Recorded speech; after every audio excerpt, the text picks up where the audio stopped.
Station Valorian hung in the darkness of space like a metal flower, its vast rotating rings catching the distant light of the blue sun it orbited. Captain Marcus Hayes stood on the observation deck and looked out at the empty void. He had commanded this station for 7 years. In that time, it had been a place of hope. Ships came and went. Trade happened. Families were born. Schools taught young aliens about the wider galaxy. Today, it would end. The alarm had sounded 6 hours ago. Long-range sensors picked up the Krell fleet moving through space. Not a small group. Not a raid. A full invasion force. 300 warships moving fast, heading straight for Station Valorian. Captain Hayes had sent out the distress signal immediately, broadcasting on all frequencies. "Help me. We are under attack. Send assistance now." The response had been silence. Hayes was a tall man with gray in his hair, and lines on his face earned from decades of military service. He wore the blue uniform of the Earth Space Service, a uniform that meant something in human space. But here, at the edge of the Alliance territory, it meant very little. The Valorians and the other allied species had their own navy. Humans were new to this part of space. They were still proving themselves. Commander Vex entered the observation deck. Vex was Valorian, a tall being with blue skin and eyes like polished silver. His people had run this station before humans arrived to help with the defense. Now they shared command, though the burden of this moment fell mostly on Hayes. "The evacuation shovels are ready," Vex said. His voice was steady, but Hayes could hear the fear underneath. "We can move 30,000 in the next few hours. But there are 60,000 people on this station. We will not save them all." Hayes nodded. He had known this when he sent out the distress call. He had hoped someone would respond. Someone always responded. The Alliance protected its own. That was the whole point of being in an alliance. That was why 3 different species had sworn to defend each other. "Send word to the evacuation crews," Hayes said. "Children first. Then families. Then essential personnel. Get as many people off this station as possible." "And the others?" Vex asked. Hayes did not answer. There was no good answer to that question. He turned back to the window. The Krell ships were still hours away, but he could see them now on the visual displays. Hundreds of dark shapes, moving through the stars. The Krell were not interested in trade or cooperation. They took what they wanted. They destroyed what resisted. Whole planets had fallen to them. Entire fleets had been wiped out. "How long until they reach weapons range?" Hayes asked. 2 hours and 40 minutes, replied Lieutenant Sarah Patterson from her station. She was human, a young tactical officer from Earth. At their current speed, 2 hours and 40 minutes. Maybe 30,000 people could be moved to safety in that time. Maybe not. The math was cruel and simple. "Contact the Alliance Council again," Hayes ordered. "Send the highest priority signal. Tell them we need help now. Tell them we are going to lose this station and thousands of lives if they do not respond." He waited. All around him, the station crew worked with focused urgency. This was what they had trained for, but training never made the real thing easier. On the screens, engineers began shutting down non-essential systems. Doctors prepared medical bays. Security personnel took defensive positions. Everyone moved with purpose. Even though everyone knew purpose might not be enough, the response from Alliance Command came back in 20 minutes. Hayes read it and felt something cold settle in his chest. "The Council regrets to inform you that forces are not currently available for deployment to your location. All available ships are engaged in defensive operations in the core territories. The Council recommends that you prepare for strategic withdrawal and preserve what personnel you can." Strategic withdrawal. That was the polite phrase for abandonment. What it meant was, you are on your own. Survive if you can. Vex came to stand beside Hayes. The Valorian commander was silent for a long time. There is no help coming, Vex said finally. No, Hayes agreed. There is not. Then we have lost. Hayes did not respond right away. He was a soldier. He understood odds. He understood that sometimes you fought when victory was impossible, not because you would win, but because the alternative was to surrender without a fight. That alternative was not acceptable.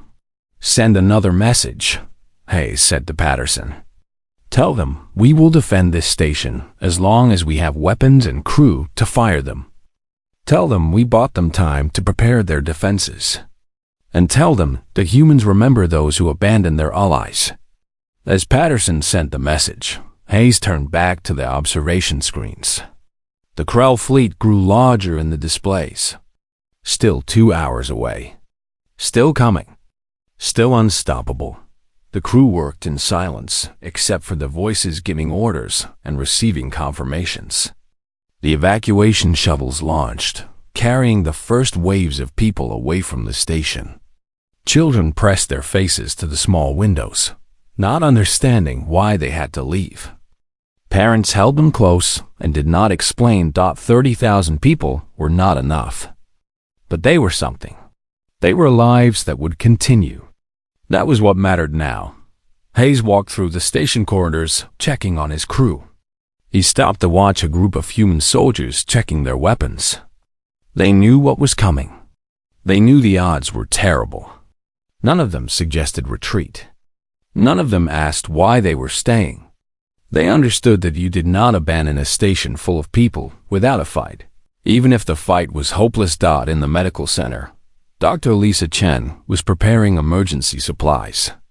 She was training nurses from 3 different species how to handle mass casualties.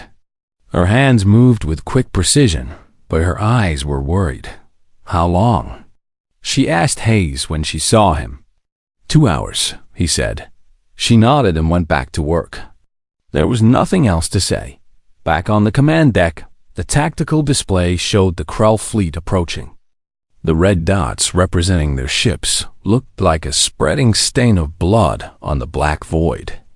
Still hours away, but coming. Hayes took his seat in the command chair. This was where he belonged. This was where he would stay. Whatever happened in the next hours, he would face it from this chair with his crew beside him, with the knowledge that they had tried and that they had stood their ground. The station speakers came alive with Vex's voice.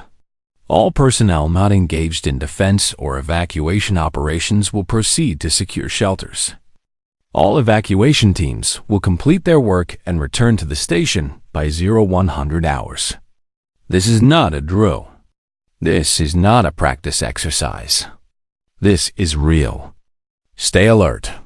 Stay calm. And know that we will not surrender this station without a fight. In the darkness of space, the Krell fleet moved closer.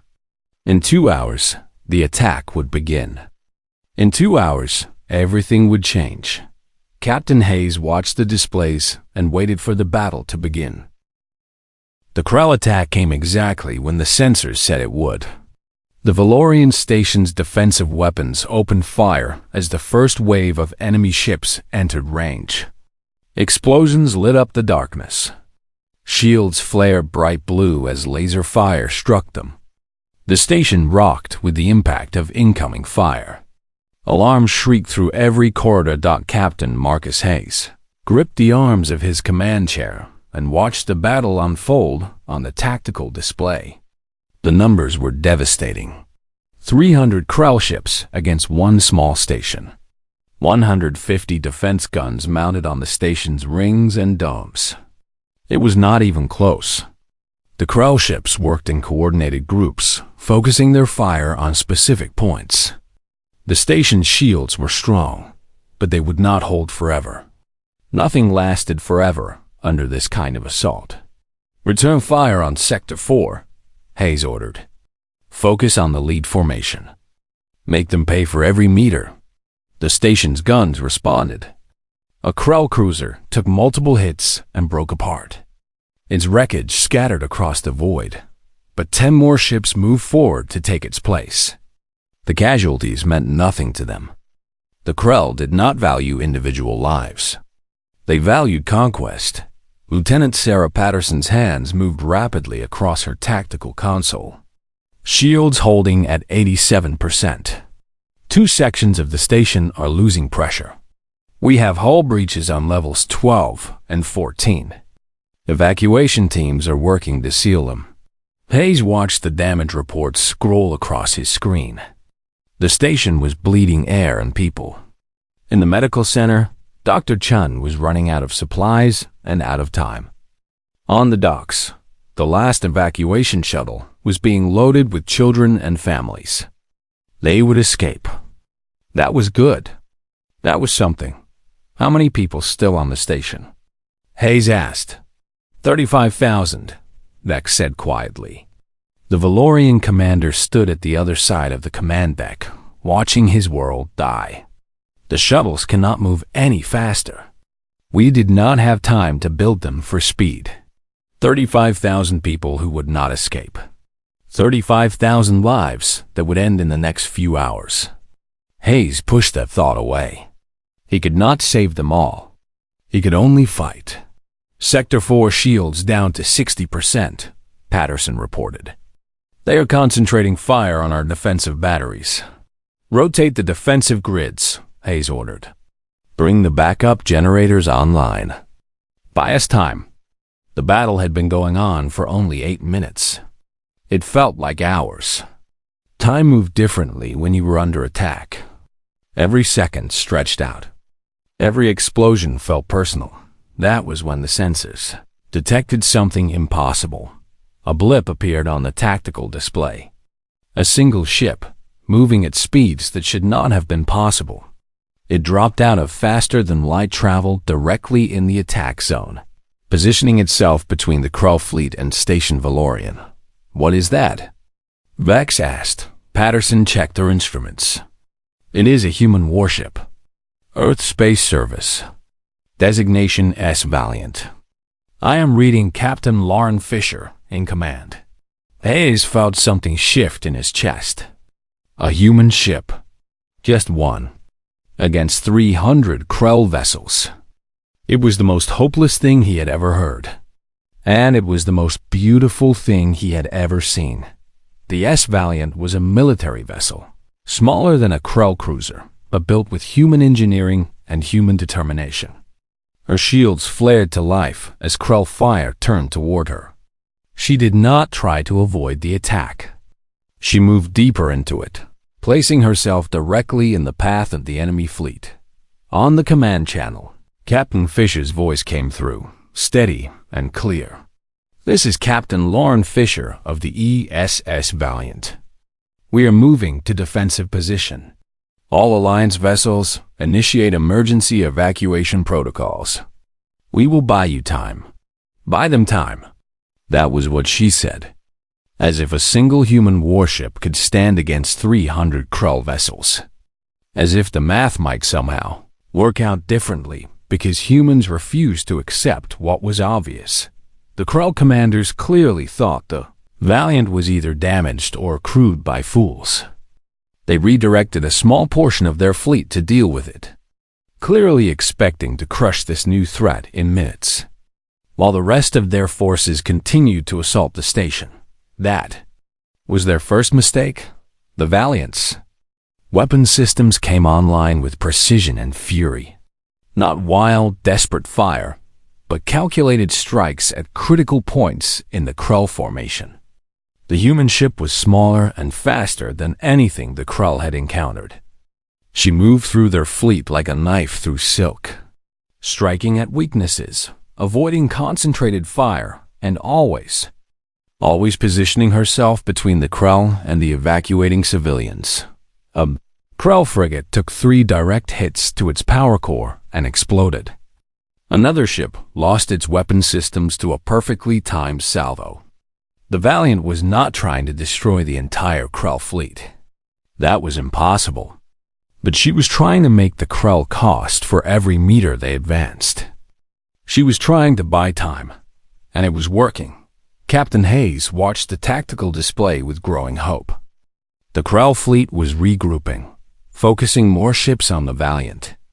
They were beginning to understand that this human warship was more dangerous than they had assumed. They were beginning to treat it as a real threat. "The evacuation shuttles are clear," Patterson reported. 14,000 civilians are now safely away from the station. 14,000. Still not all of them. Still leaving over 20,000 people on the station. But 14,000 was something. 14,000 people who would live. The Valiant took a massive hit from a Krell battleship. Her shields flared bright green, and for a moment, it looked like she might be pushed back. But Captain Fisher did not pull away. She did not retreat. She held her position and returned fire with devastating accuracy. On the station's command deck, the crew watched this impossible display of courage and refused to break down. If a human captain could stand against odds like that, then human crew members could do their duty. "Reload all defensive batteries," Hayes ordered. "We are going to support the Valiant. She bought us time. Now we are going to make sure she survives." The station's guns redirected their fire, concentrating on the Krell ships that were moving toward the human warship. Combined with the Valiant's attacks, the defense became something more than desperation. It became a coordinated stand. The Krell fleet was surprised by this alliance of convenience. A human warship and an alien space station fighting as one. They had expected the station to fail. They had expected the human ship to fall within minutes. Instead, they found themselves in a serious battle, and that battle changed everything. The Valiant held her position, taking damage but continuing to fight. The station continued to launch its remaining evacuation shuttles. The Krell fleet, for the first time, began to face real resistance from all directions. Captain Fisher's voice came through the command channel again. "Keep those shuttles moving, Station Valorian. We will hold this line." Hayes found himself smiling despite the chaos around him. This human captain, this stranger who had arrived in the darkness, was giving them hope when they had none. She was showing them that sometimes, when all seemed lost, help came from the most unexpected places. "All hands," Hayes said into the general channel. "We are not alone anymore. Fight like humans and Valorians who still have something to live for. We fight for those evacuation shuttles. We fight for those people. And we fight alongside the ESS Valiant." The crew's response came back with renewed energy. The guns fired faster. The shields held stronger.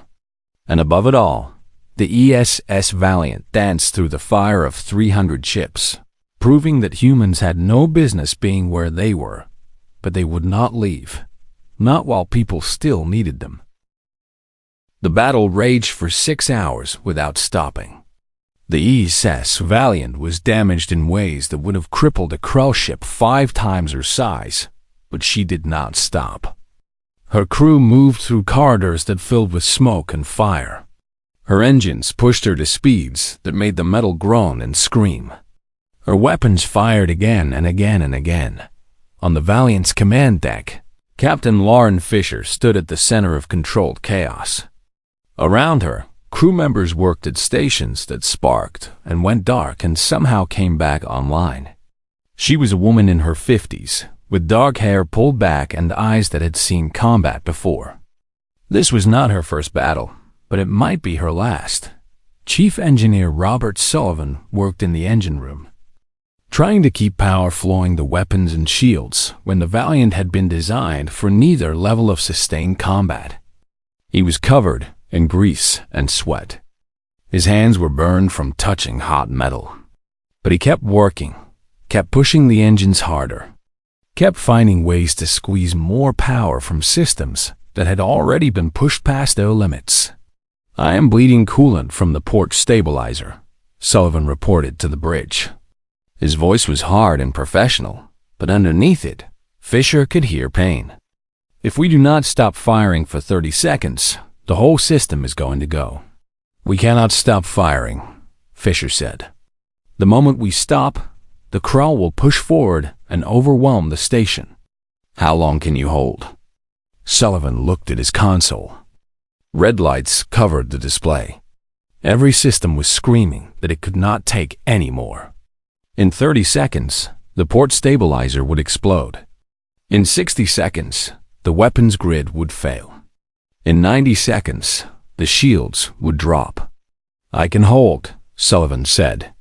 30 more minutes. After that, you are running on fumes. 30 minutes. They'd been fighting for 1 hour and 45 minutes. That meant they could keep fighting for another 30 minutes.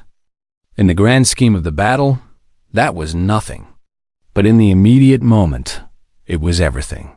On the weapons stations, Maya Winters coordinated targeting with the precision of someone who had trained her entire life for this moment. She was young, maybe 28, and brilliant in ways that made the Krell ships die. She did not aim at the center of mass. She aimed at the weak points in their formations. A hit to the power coupling here. A strike at the engine cluster there. Not wasting shots. Making every single blast count. "Next target," Fisher ordered. "The cruiser at bearing 215 Mark III. It is trying to move around our left flank." Winters did not hesitate. Her fingers moved across the console. The Valiant's main gun swiveled and fired.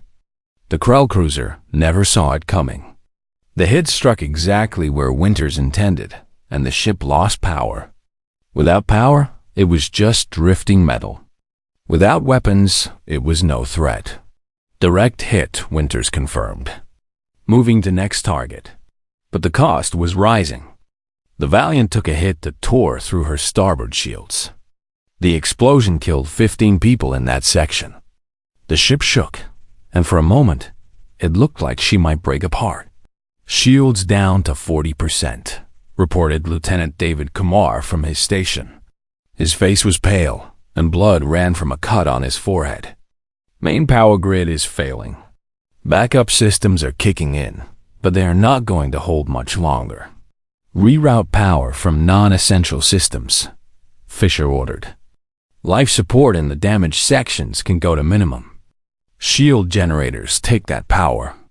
We need shields more than we need heating right now." It was a brutal calculation, but it was the right one. The people in those sections would be cold, maybe suffer, but they would survive. If the shields failed, everyone would die. Back on Station Valorian, Captain Hayes watched the Valiant take hit after hit and keep fighting. He had been in military service for 30 years, and he had never seen anything like this. A single ship, 300 enemies, and she was still there, still fighting, still protecting his station and his people. Vex came to stand beside Hayes, watching the same battle on the tactical display. "Your people are very strange," the Valorian commander said. "Yes," Hayes agreed. "We are. They will die. That human captain and her crew. They will die defending people they have never met." "Why? Why would they do this?" Hayes thought about how to answer that question. He thought about his own ancestors, the people who had charged into battles they could not win because someone had to stand against the darkness. He thought about the human drive to help, to protect, to refuse to let innocent people die without a fight. "Because it is the right thing to do," Hayes said finally. "Because that is what humans do. We stand when others fall. We fight when others surrender. It is who we are." The hours dragged on. The Valiant and the station fought together like a single organism, each protecting the other, each supporting the other. The Krell ships kept coming, kept attacking, but they were bleeding ships too. The formation that had been 300 strong was now 275. Then 250. The Krell were learning to respect the human warship and the station's defensive capability. But learning was slow. Learning was expensive.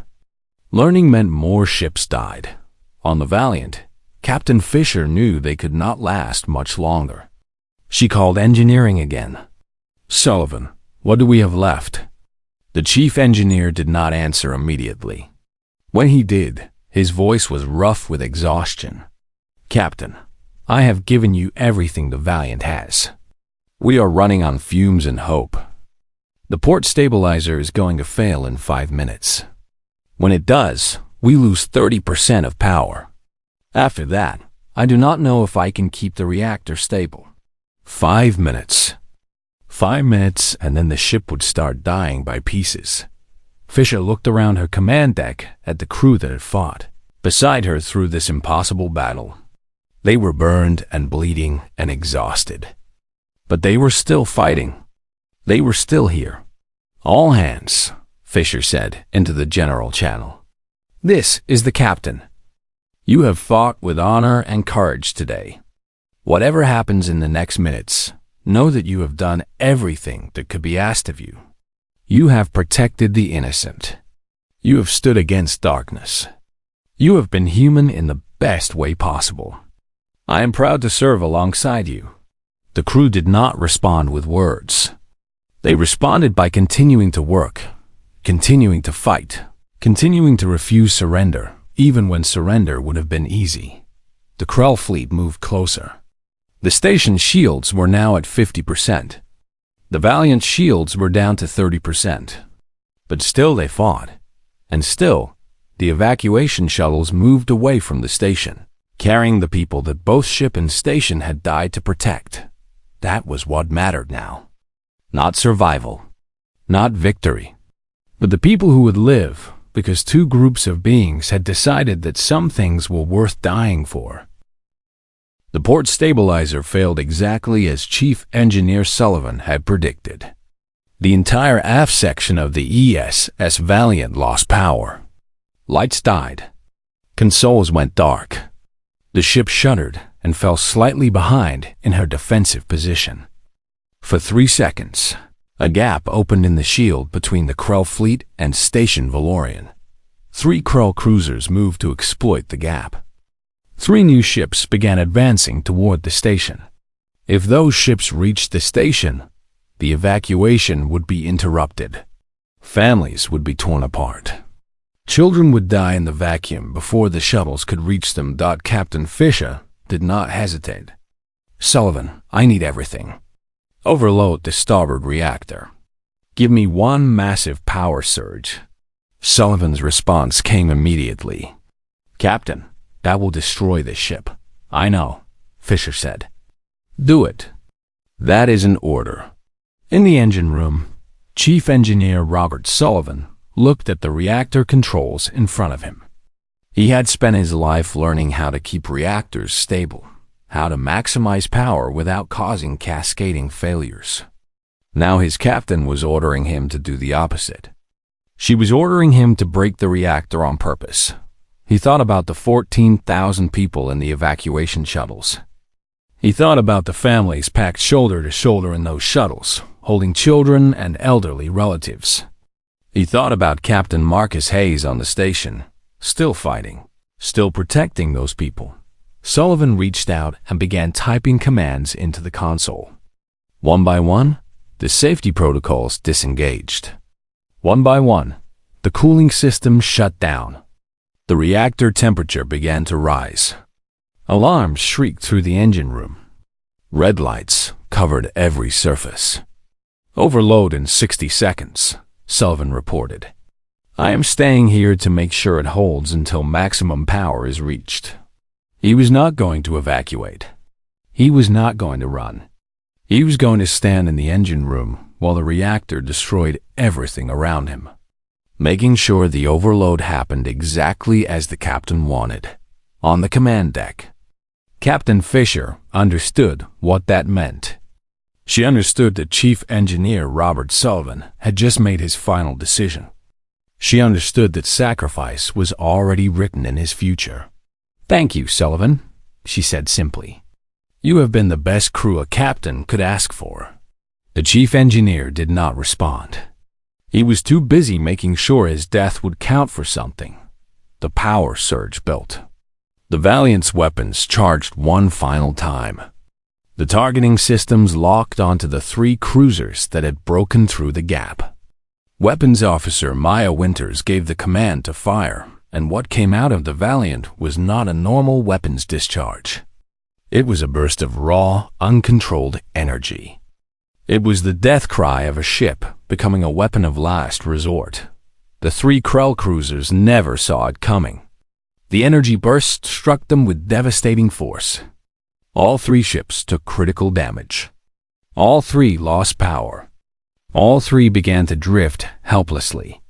More importantly, the disruption in the energy burst rippled outward through the Krell formation.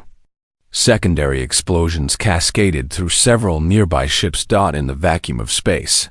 The tactical display updated. 8 Krell ships destroyed. A dozen more crippled. The Krell fleet was in disarray. On the Valiant's command deck, everything went dark. The power surge had burned out the main reactor.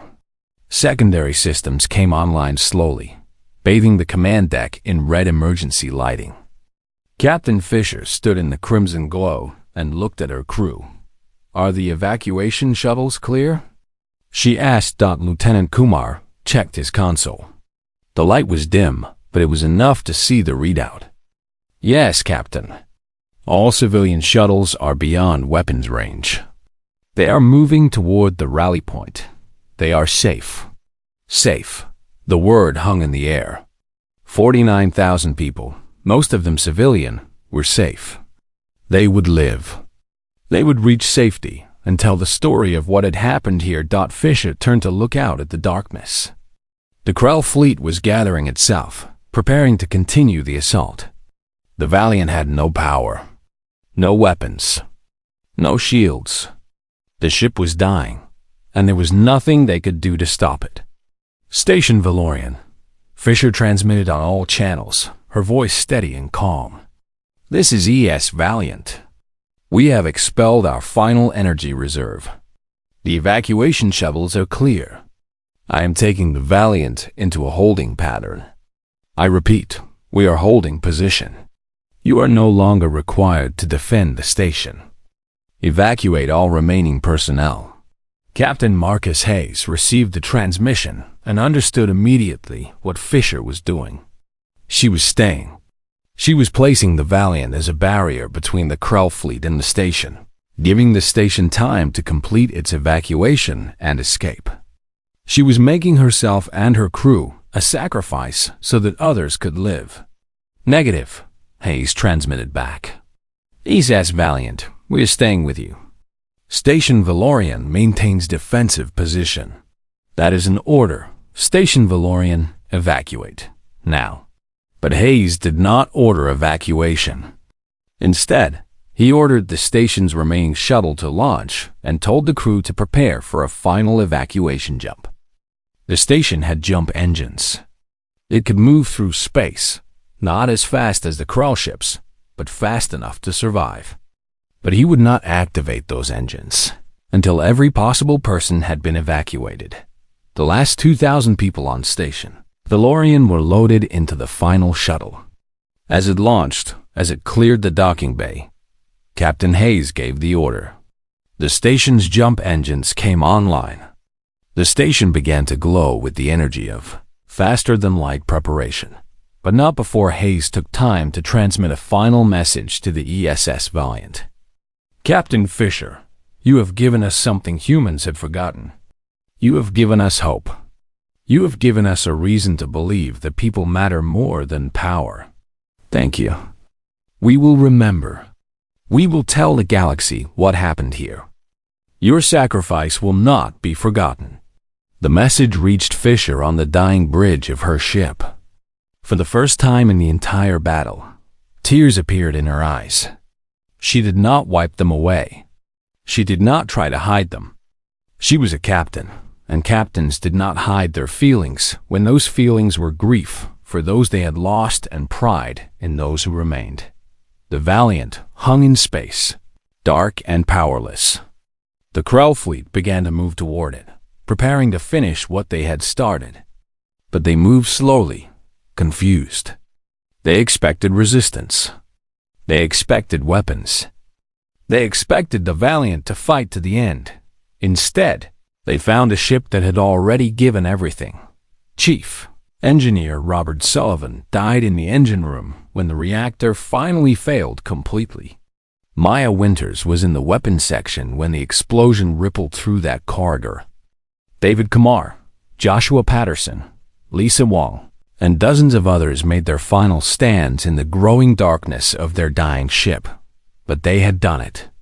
They had protected the evacuees. They had bought time. They had stood when others would have fallen. And somewhere in the darkness of space, Captain Lauren Fisher, the last captain of the S Valiant, floated in the empty command deck of her ship. And the Krell could not understand why she was smiling. 48 hours after the last evacuation shuttle cleared the station, Alliance reinforcements arrived at the coordinates where Station Valorian had made its stand. The Krell fleet was gone, either destroyed or frightened away by a massive human sacrifice. The Valorian evacuation shuttles had reached the rally point safely. 51,000 people had survived. The rescue fleet that came was not large, but it was there. It was something. Captain Marcus Hayes stood on the bridge of the evacuation transport, Salvation, and watched the debris field of the battle appear on the sensors. Twisted metal. Scattered wreckage. The floating grave of a human warship that had changed the course of history. Search pattern Gamma, Hayes ordered. Look for survivors. Look for the Valiant. The rescue teams moved through the wreckage with careful precision. They found pieces of Krell ships. They found fragments of Station Valorian's own defense batteries. They found the scattered remains of beings who had died in the battle. Floating in the silence of space. Then they found the Valiant. The ship was dark and dead, listing slowly as her orbital momentum carried her through the void. Most of her weapons systems were gone. Her shield generators were destroyed. Her engine section was just charred metal and exposed circuitry. To any observer, the ESS Valiant looked like a ship that had been utterly destroyed, but her core section was still intact. Her command deck still had air in it. Her emergency systems were still functioning on backup power. The rescue shuttles docked carefully and moved through the darkness of the dying ship. They found Captain Lauren Fisher in her command chair, frozen in the cold of deep space, still smiling. But she was not dead. The cold had slowed her body processes to almost nothing. The emergency systems had just barely kept her alive. They found Chief Engineer Robert Sullivan in the engine room, his body burned and broken, but his life signs still registering on the medical scanners. His actions had kept the reactor stable long enough for the overload, and in doing so, he had somehow shielded himself from the worst of the explosion. They found Maya Winters and David Kamar and dozens of others, all in the same condition, all frozen, all technically alive, but barely, all in the realm where modern medical science might be able to bring them back.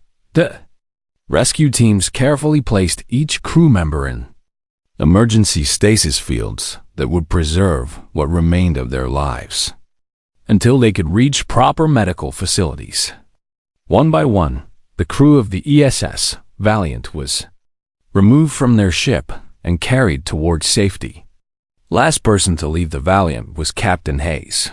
He stood on the command deck and looked at the empty chair where Captain Fisher had sat. He thought about courage. He thought about sacrifice. He thought about one ship and one captain and a crew of incredible humans who had decided that some things were worth dying for. Then he turned and left, the dead ship behind. News spread through the galaxy like a shockwave. It started with whispers from the Valorian survivors who could not believe what they had witnessed. A single human warship against 300 Krell vessels. A captain who chose to stay with her dying ship rather than run. Crew members who continued to fight even when victory was impossible. The Valorian Council broadcast the story across all communication networks. The Krell, they said, had been stopped by humans. Humans had come when no one else would. Humans had sacrificed everything so that the innocent could live. The reaction was not what anyone expected. In human territories, the news was received with pride and grief. Pride in what their soldiers had done. Grief for the cost. Memorial services were held for the crew of the ESS Valiant. Children were named after the fallen. Ships were commissioned to continue what the Valiant had started, but in the territories of the other Alliance species, the reaction was more complex. Shame at their own inaction. Respect for human courage. Fear of what else humans might be capable of. The Alliance Council had abandoned Station Valorian. The Alliance had written off those people as expendable. And then humans had come. Within weeks, the Council sent official representatives to meet with the Earth Space Service Command. They came with apologies. They came with requests. They came asking if humans would be willing to take a larger role in the defense of Alliance territory. The human response was simple. Yes, but not out of anger. Out of duty. Out of the understanding that when someone needed help, you helped them. That was what the ES Valiant had taught them. 3 months after the rescue, Captain Lauren Fisher woke up in a medical facility on the planet Valorium.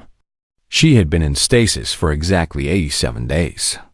Her body was weak, but her mind was sharp. The doctors told her that she had been dead, technically, for 48 hours. They had brought her back using techniques that barely existed. They had made a choice to try, even when the odds were terrible. She smiled. It seemed like someone had taught them something about refusing to give up. Chief Engineer Robert Sullivan woke 4 hours after Fisher. Maya Winters regained consciousness after another 12 hours. One by one, the crew of the ESS Valiant came back from the edge of death and found themselves alive in a galaxy that had learned to respect them. The first person to visit Fisher in the medical center was Captain Marcus Hayes. He came with flowers and with tears in his eyes. They sat together in silence for a long time, two captains who had fought together, who had stood together when the darkness came. "They are calling you a hero," Hayes said finally.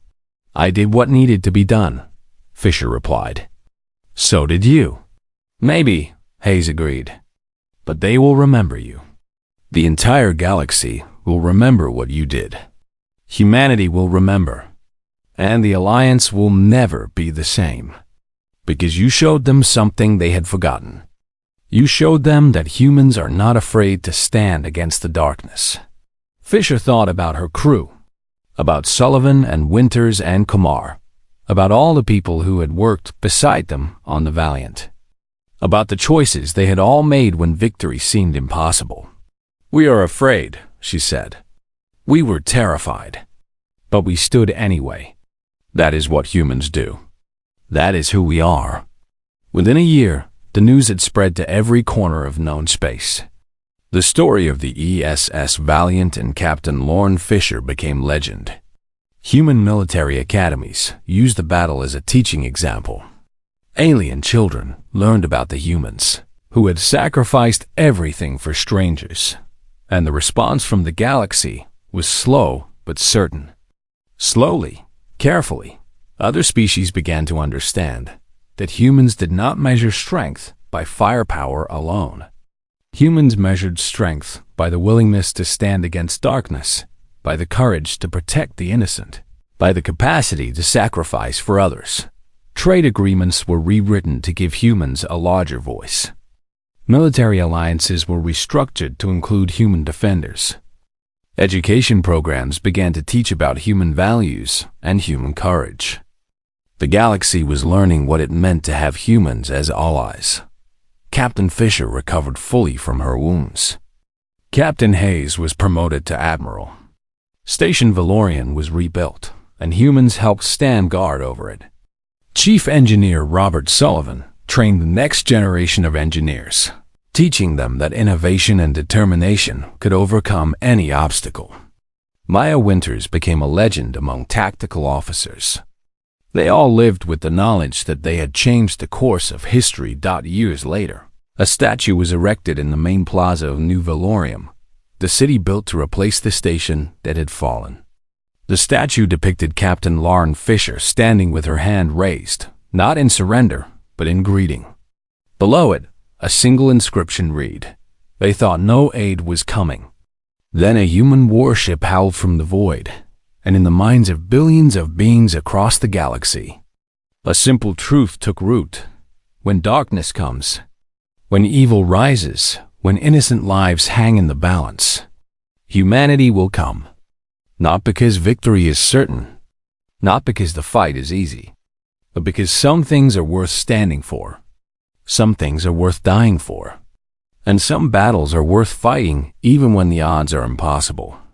The galaxy had learned that humans were not just another species seeking power and influence. Humans were something else. Humans were the ones who came when no one else would. Humans were the ones who stood when others fell. Humans were the ones who refused to let darkness claim the innocent. And that knowledge, more than any warship, more than any weapon, more than any military advantage, would shape the future of the galaxy for generations to come.